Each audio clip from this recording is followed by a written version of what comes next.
નમસ્કાર વિદ્યાર્થી મિત્રો, વસુંધરા એકેડેમીમાં આપ સૌનું સ્વાગત છે.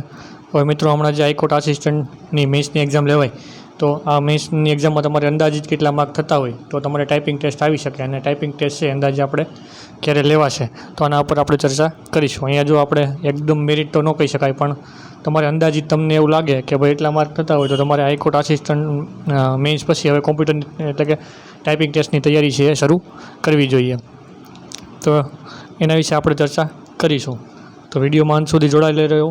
જો વિડીયોને લાઇક કરવાનો બાકી હોય તો લાઇક કરો, તમારા મિત્રોને શેર કરો, અને ચેનલ સબસ્ક્રાઈબ કરવાનું બાકી હોય તો સબસ્ક્રાઈબ કરી લેજો. આપણે છે એ ટાઈપિંગ રિલેટેડ અને બીજા અન્ય વિડીયો છે આ ચેનલ ઉપર મૂકતા રહીશું. તો આપણે આગળ વાત કરીએ ઓલ ઓવર પેપર કેવું હતું અને મેરિટનું આપણે અંદાજ કેટલો રાખી શકીએ. તો સૌપ્રથમ છે આપણે છે તમામ વિષય જે છે ત્રણ વિષય હતા, જેમ કે ગુજરાતી, ઇંગ્લિશ અને કોમ્પ્યુટર. તો આ ત્રણ વિષયમાં પહેલાં તો આપણે પેપર કેવું હતું એના ઉપર પ્રકાશ પાડીશું તો આપણને મેરિટનો છે એક અંદાજ આવી જાય.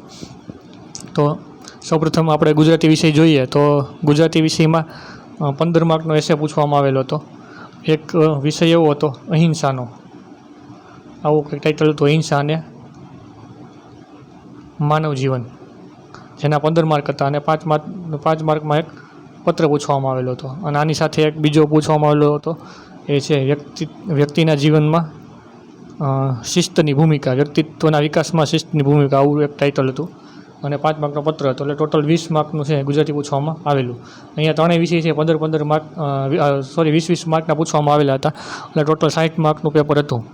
અહીંયા આપણે બધા વિષયને એકદમ બેલેન્સ કરીને પેપર કાઢવામાં આવેલું. હવે અહિંસા અને માનવ જીવન, આ એસે ઘણા બધા વિદ્યાર્થીઓએ લખેલો છે, પણ જો આમાં માત્ર ને માત્ર જે લોકોએ ગાંધીજી લખેલું છે તો અહીંયા છે એના થોડાક ઓછા માર્ક મળવાની સંભાવના છે, કેમ કે ગાંધીજીને હિંસા એવો ટાઇટલ નથી, પણ અહીંયા અહિંસા અને માનવ જીવન છે. એસેની અંદર તમે 2-3 લીટીમાં લખી શકો, પણ ફક્ત ને ફક્ત ગાંધીજી ઉપર લખવાનું અહીં એસેમાં આપણને કહેવામાં આવેલું નથી. બીજું છે શિસ્ત, એટલે કે જીવનમાં ડિસિપ્લિનની ભૂમિકા શું હોઈ શકે, આના પર પણ એસે પૂછેલો છે. તો આમાં પણ ગાંધીજીના ઘણા બધા ઉદાહરણો તમે આપી શકો છો. અને 5 માર્કનો જે પત્ર પૂછવામાં આવેલો હતો એ પત્ર એકદમ ઇઝી હતો.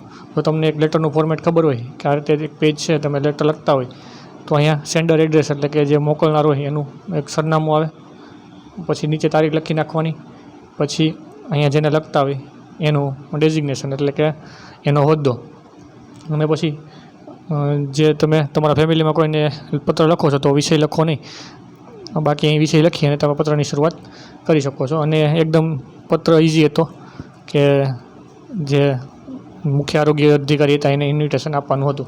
તો ઓલ ઓવર તમે જો તો ગુજરાતીમાં કોઈને પ્રોબ્લેમ નહીં એવું હોય તો અહીંયા આપણે મોટાભાગના લોકો ઇન જનરલ સાયન્સમાં 10+ તો બધા માર્ક લઈ જ લેશે આરામથી. અને હાઈકોર્ટ આસિસ્ટન્ટમાં તમને ખબર છે કે આમાં ઘણા માર્ક આપે જ છે. તમે જો બેલીફની એક્ઝામ લેવાય મેન્સની 2019માં, તો એમાં કદાચ ક્યારેય કોઈ કાંઈ લખેલું હોય પણ છતાં પણ ભરીને માર્ક આપવામાં આવેલા હતા, એટલે કે આમાં માર્ક તો તમને મળી જ જશે.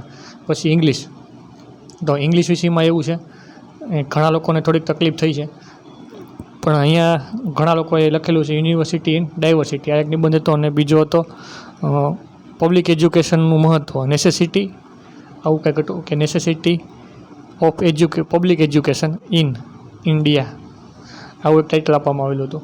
તો અહીંયા જો એજ્યુકેશન સિસ્ટમ પૂછવામાં આવેલ નથી, એજ્યુકેશન સિસ્ટમ, અહીંયા નેસેસિટી એટલે કે એની જરૂરિયાત શું છે આ પ્રમાણે પૂછવામાં આવેલું છે. પછી ઇંગ્લિશ યુનિટી ઇન ડાયવર્સિટી, તો આ ટૉપિક છે એ પણ ઇન્ડિયાના કોન્ટેક્સમાં પૂછેલો હતો. તો આ બંનેમાં એવું છે કે 50% લોકોએ આ 50% લોકોએ બીજો એસે એટેમ્પ કરેલો છે, કેમ કે બંને ટાઇટલ છે એ એકદમ મીડિયમ હતા, બહુ અઘરા નહીં, બહુ સહેલા પણ નહીં. પણ જો અહીંયા વિવિધ તમે ડેટા સાથે લખેલું હોય તો અહીંયા માર્ક આરામથી મળી જશે. પછી ઇંગ્લિશમાં બીજું હતું રીડિંગ કોમ્પ્રિહેન્શન, એટલે કે ગયા વખતે જે પેપર 2018ની એક્ઝામ હતી, એટલે કે 2019માં મેન્સ લેવાય, એમાં પણ આ જ 2 ટોપિક હતા, એક એસે અને રીડિંગ કોમ્પ્રિહેન્શન. તો અહીંયા પણ રીડિંગ કોમ્પ્રિહેન્શન પૂછવામાં આવેલું હતું. એક પ્રશ્ન થોડોક અઘરો કહી શકાય એવો હતો, એટલે મીડિયમ હતો, બાકી બધા પ્રશ્નો હતા એકદમ સહેલા હતા. તો અહીંયા પણ આપણે માર્ક લઈ શકાય એવું હતું. અહીંયા પણ કહી શકો કે મિનિમમ 10+ તો બધાને આવી જાય, જેને થોડુંક પણ અટેમ્પ કરેલું હોય કે સારું લખેલું હોય.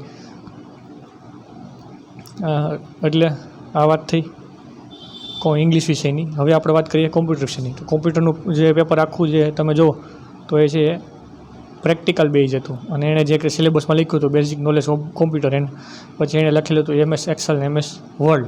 તો બધા સવાલ છે આમાંથી જ પૂછવામાં આવેલા હતા. હવે અહીંયા ટોટલી જો પ્રેક્ટિકલ કરેલા હોય તો જ પ્રશ્નો આવડે એવા હતા. જેમ કે એક ક્વેશ્ચન પૂછવામાં આવેલો હતો કે ભાઈ આપણે એમાં હાયરાર્કી લગાડવી છે તો કઈ રીતે કરી શકાય. તો તમને ખબર છે કે MS વર્ડ છે કે એક્સેલ છે, એક્સેલમાં પણ આ ઓપ્શન આવે છે. તો એમાં તમે ઇન્સર્ટ મેનુમાં જાવ, આ ઇન્સર્ટ મેનુની અંદર ઇલ્યુસ્ટ્રેશન નામનો એક ઇલ્યુસ્ટ્રેશન ગ્રુપ હોય છે અને આની અંદર ક્લિપ આર્ટ અથવા તો જેને કહેવાય છે સ્માર્ટ આર્ટની અંદર ઘણા બધા ઓપ્શન હોય છે. જેમ કે એક સાયકલ હોય છે, એક છે રિલેશનશિપ હોય છે, પછી એક પિરામિડ હોય છે કે આ રીતના પિરામિડમાં તમે લખી શકો, આ ઊંધો પિરામિડ આ બધું, અને એક હોય છે હાયરાર્કીનો ઓપ્શન. તો હાયરાર્કીનો ઓપ્શન આ રીતે આપેલો હોય, તમે એક હાયરાર્કીમાં લખી શકો. જેમ કે પ્રેઝન્ટેશન તમે બનાવતા હોય તો આ ઘણું ઉપયોગી થાય, અથવા તો જે ડેટા પ્રેઝન્ટ કરવો હોય વિવિધ, તો આ રીતે તમને મદદરૂપ થાય. તો આ પ્રકારનો પ્રશ્ન પૂછવામાં આવેલો હતો. એટલે કે ટોટલ જે ક્વેશ્ચન છે એ પ્રેક્ટિકલ બેઝ હતા. જેમ કે મેલ મર્જનો ક્વેશ્ચન હતો. મેલ મર્જનો ક્વેશ્ચન ગયા વખતે 5 માર્કમાં પૂછાયેલો અને આ વખતે જે પ્રશ્નો હતા 1 માર્ક, 2 માર્ક અને 3 માર્કમાં હતા. આ ક્વેશ્ચન છે એના 3 માર્કમાં પૂછવામાં આવેલો. તો જેણે કોમ્પ્યુટરની તૈયારી કરેલી છે અને પ્રેક્ટિકલ બેઝ કરેલું છે તો તેને બિલકુલ આમાં વાંધો આવેલો નહીં હોય. બાકી એક્સેલ છે, MS એક્સેલ, તો એમાં ફોર્મ્યુલા પણ એક સમનો, મેક્સનો, આવા એકદમ ઇઝી ફોર્મ્યુલા પૂછવામાં આવેલા હતા. તો અહીંયા કોઈને વાંધો આવે એવું લાગતું નથી. અહીંયા જો વ્યવસ્થિત તૈયારી કરી હોય તો 12 થી 15 માર્ક તો મિનિમમ આવી શકે છે, ઓછામાં ઓછા. કેમ કે ઇંગ્લિશ એસેમાં કદાચ તપાસવાળાને ન ગમે તો માર્ક ન આપે, પણ અહીંયા તો જો તમે વ્યવસ્થિત લખેલું હોય તો માર્ક આપે જ. તો ઓલ ઓવર આપણે કેટલા માર્ક હોય તો તમારે મેથ્સની તૈયારી કરવી જોઈએ અને ટાઈપિંગ ટેસ્ટ ક્યારે લેવાશે. તો હવે જો તો તમારે માર્ક કેટલા થવા જોઈએ, તો અહીંયા આપણે નોટિફિકેશનમાં આપેલું છે કે ભાઈ મિનિમમ છે એ 40% ક્રાઇટેરિયા રાખવામાં આવેલો છે. જેમ કે પ્રિલિમ એક્ઝામ 100 માર્ક્સની હતી તો એમાં આવો ક્રાઇટેરિયા રાખવામાં આવેલો હતો કે 0.3 માઇનસ હતા, અને જનરલ કેટેગરી હોય તો એને ઓલ ઓવર 60% માર્ક્સ લાવવાના, અને રિઝર્વ કેટેગરીમાં હોય તો એને 55% માર્ક્સ લાવવાના. 55% એટલે 55 માર્ક્સ અને 60% એટલે 60 માર્ક્સ, કેમ કે પેપર હતું 100 માર્ક્સનું.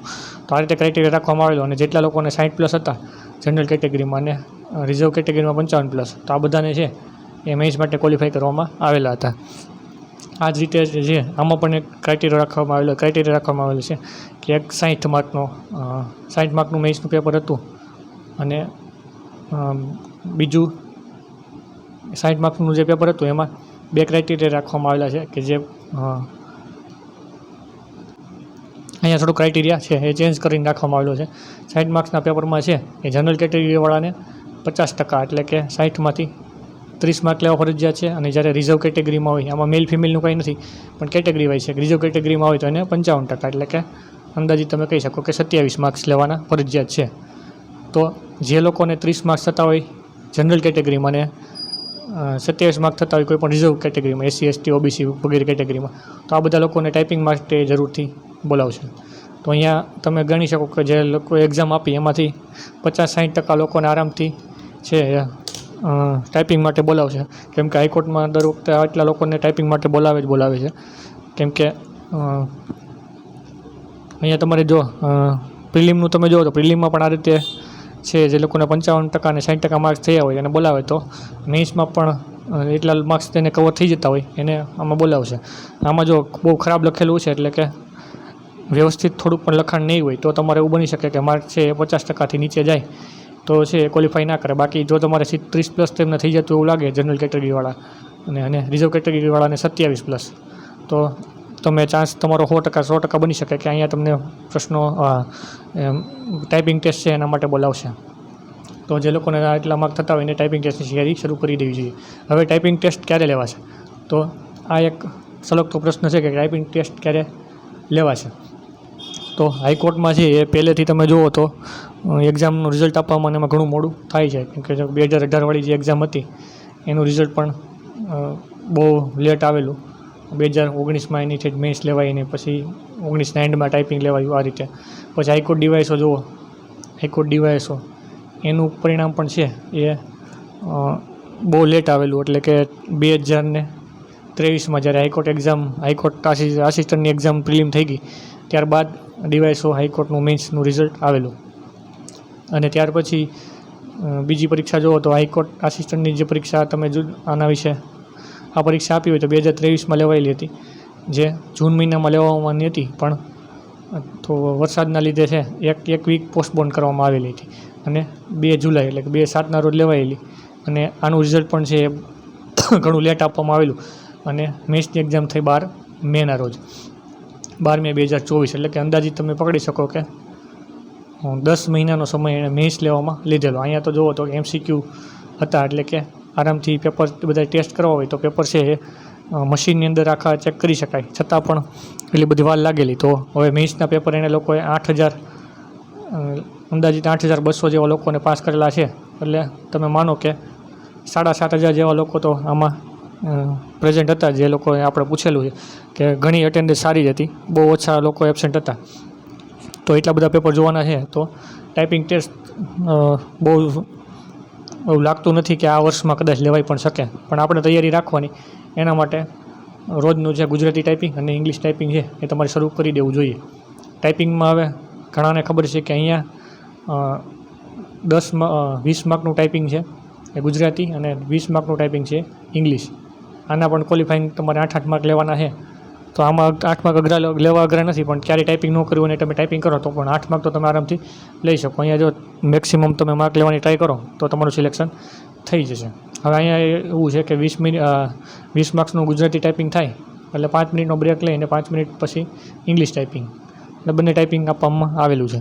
હવે ટાઈપિંગ વિશે છે તો તમારે વિડીયો અલગથી જોતો હોય કે ભાઈ આ ટાઈપિંગ કઈ રીતે આપે છે, તમારે સ્ક્રીનમાં જોઈને ટાઈપિંગ કરવાનું છે, પેપર આપીને ટાઈપિંગ કરવાનું છે, બેક સ્પેસ કી ઘણાને ખબર છે કે ચાલતી નથી. તો આ બધી જો તમારે માહિતી જોતી હોય તો કમેન્ટ કરી દેજો, તો આપણે અલગથી આનો એક ગાઈડન્સ વિડીયો બનાવી દઈશું. તો ચેનલ સબસ્ક્રાઈબ કરવાનું બાકી હોય તો બધા સબસ્ક્રાઈબ કરી લેજો. Thank you. જય હિન્દ, જય ભારત.